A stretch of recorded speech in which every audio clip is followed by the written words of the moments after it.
निधि यादव जी। राधा वल्लभ श्री हरिवंश पढ़िए। राधा वल्लभ श्री हरिवंश महाराज जी। महाराज जी, अक्सर सुनने को मिलता है कि भगवान को मानने वाले लोगों को अंधविश्वासी कहा जाता है। महाराज जी ऐसा? तो बढ़िया, कहने तो क्या फर्क पड़ता है भाई। जो भगवान के मार्ग में चलते हैं उनको संसारी लोग पागल कहते हैं। देखो, सुंदर भोगों को छोड़कर सब ऐसे, और जो भोगों में लगे हुए हैं उन्हें भक्त जल पागल कहते हैं। वे कहते हैं कि कबाड़ बटोर रहे हो, मरने के बाद तुम्हारे हाथ में कुछ नहीं लगने वाला, पूरा जीवन जो भोग रहे हो कुछ नहीं है, पागल हो तुम। अगर भगवान का नाम जप नहीं करते हो, भगवान की भक्ति नहीं करते हो, तो जिन हरि भगत हृदय नहीं आनी, जीवित सौ समान ते प्राणी, कुछ तुम्हारे हाथ तो रहेगा नहीं, पागल तो है ही हो, कबाड़ बटोर रहे हो। अच्छा, वो कबाड़ को सही मानने वाले वो भक्तों को पागल कहते हैं कि बेमतलब में रात दिन कष्ट सहते, माला चलाते, यार देखो दुल्हन है, लड़का बच्चा है, मौज मस्ती से, वो उनको पागल कहते हैं। और वो उनको पागल कहते हैं तो वो अपनी जगह ठीक है, तुम अपनी जगह ठीक हो। अंधविश्वास किस बात का अंधविश्वास? बेटा है तो बाप तो होगा ही, बेटा है तो बाप तो होगा ही। अब इसका परिचय तो माँ ही जानती है कि बाप कौन है, दूसरा तो नहीं बता सकता ना। तो ऐसे ही इसका परिचय तो सदगुरु बता सकते हैं कि प्रकृति है तो परमात्मा है, प्रकृति है तो परमात्मा है। सदगुरु ही जो ज्ञान रूपी माँ है वही बता सकती है कि इस संपूर्ण जगत का पिता कौन है। प्रकृति है ना, प्रकृति है। अगर चित्रपट है तो कोई रचना करने वाला है ना, कृति है तो कृति करने वाला कोई है ना, चित्रकार कोई है ना। कितनी सुंदर प्रकृति है, देखो ये रचना देखो। अगर किसी की नाक यहां होती, किसी की नाक यहां होती, फिर अलग अलग पहचाना जाता कि ये शिव कुमार, ये राम कुमार, ये कृष्ण कुमार। बोले कृष्ण कुमार की क्यों पहचाने गए? बोले इनकी नाक यहां लगी थी इसलिए इनका नाम।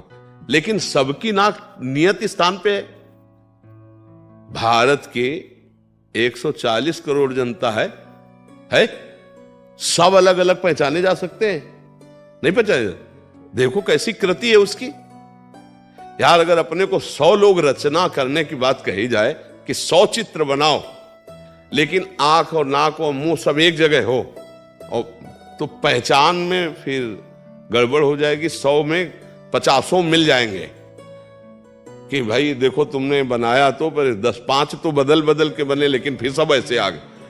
केवल हम भारत की कह रहे हैं, 140 करोड़ जनता और सबकी अलग पहचान है, और सबकी आंख आंख की जगह, नाक नाक की जगह, मुंह की जगह। एक कितना बड़ा वो चित्रकार है, कितना बड़ा जादूगर है यार। देखो ना कितना बड़ा, कैसी सृष्टि रची हुई। तो इसका रचना वाला रचनाकार तो है ही ना कोई, उसी को परमात्मा कहते हैं। जिसकी इच्छा से संपूर्ण सृष्टि का संचालन हो रहा है। कोई मरना नहीं चाहता फिर भी मर जाता है, कोई दुखी होना नहीं चाहता फिर भी दुखी हो रहा है। जिसकी इच्छा से सृष्टि का संचालन हो रहा है, जन्म मरण हो रहा है, नाना प्रकार के खेल हो रहे हैं, उसी का नाम परमात्मा है। तो अंधविश्वास कहां है? अब राष्ट्रपति को ना देखे तो फिर कोई कहे कि राष्ट्रपति के प्रति अंधविश्वास। कहां राष्ट्रपति? तो जाओ, राष्ट्रपति है, अपनी योग्यता साबित करो तो मिल जाएंगे, वो मिला लेंगे, है ना। राष्ट्रपति, प्रधानमंत्री है ना। ऐसे ही यहां पूरा सिस्टम है। धन विभाग कुबेर जी, जल विभाग वरुण देवता जी, अग्नि विभाग अग्नि देवता जी, वायु विभाग वायु देवता जी।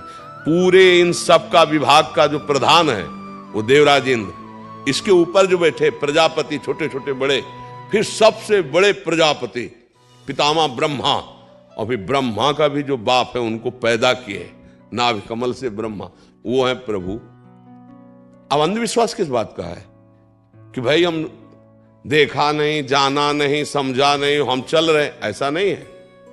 तुम्हारी आंखें अंधी हैं, तुम ना देख पाओ तो है क्या है? वही है। जब कोई पधार जाता है तो कौन पधारता है? शरीर तो वही रहता है जिसको तुम पति मान रहे थे, पुत्र मान रहे थे, पत्नी मान रहे थे। कौन पधार गया? बोले वो पधार गए। कौन? अब बोले राम कुमार। नहीं, राम कुमार तो शरीर का संबोधन किया गया था। कौन था अंदर?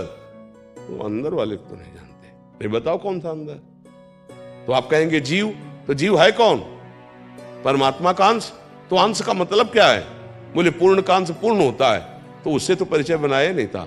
अंधविश्वास कहां? वो तो है, हम सब उसकी संतान है। देखो हमारा पिता अविनाशी है, तो मरने से सब कोई बचना चाहता है, मरने से बचना चाहता है ना सब कोई, क्योंकि वो पिता अविनाशी है, तो हम अविनाशी हैं, तो हमारी वृत्ति अविनाशी आती है कि मेरा विनाश ना हो, पर शरीर को लेके, इसलिए गड़बड़ है।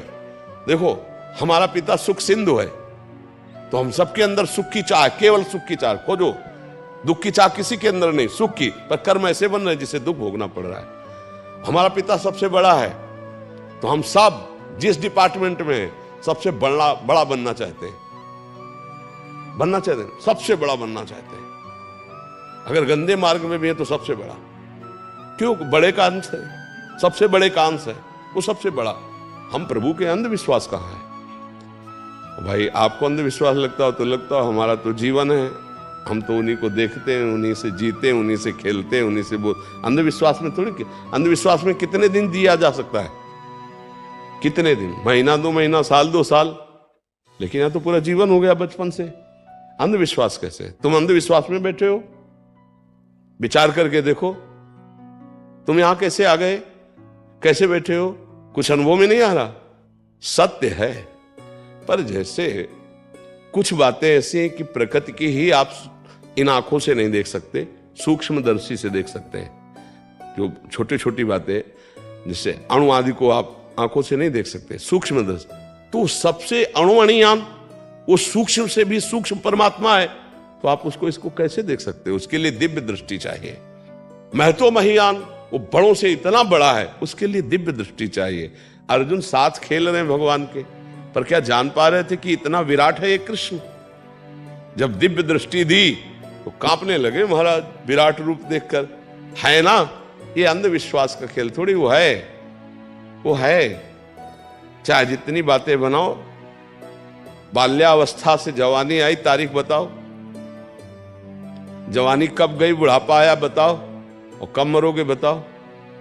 अरे उसका विधान चल रहा है ना, कोई विधान। मरना नहीं चाहते, यदि कोई नहीं है तो कैसे मर रहे हो? बड़े डॉक्टर हैं, बड़ी औषधियां हैं, है एक विधान रचता। तो जब विधान रचने वाला है विधाता, तो है कोई, जिसे तुम कोई कहते हो, उसे संत जनों ने पाया, जाना, तभी यहां तुम बैठे हो। बातें बनाने से नहीं बैठे हो, बातें बनाने से तुम्हारी समझ में भी नहीं आएगा, और बैठे हो तो अपने आप समझ में आ जाएगा। यदि है तत्व को समझ रहे हो, तुम्हें कुछ हो रहा है, तुम्हें कोई आकर्षित कर रहा है, तुम्हें कोई लाया है, तुम्हारा कुछ परिवर्तन होना, वही उसी परमात्मा तक। ये अंधविश्वास का खेल थोड़ी।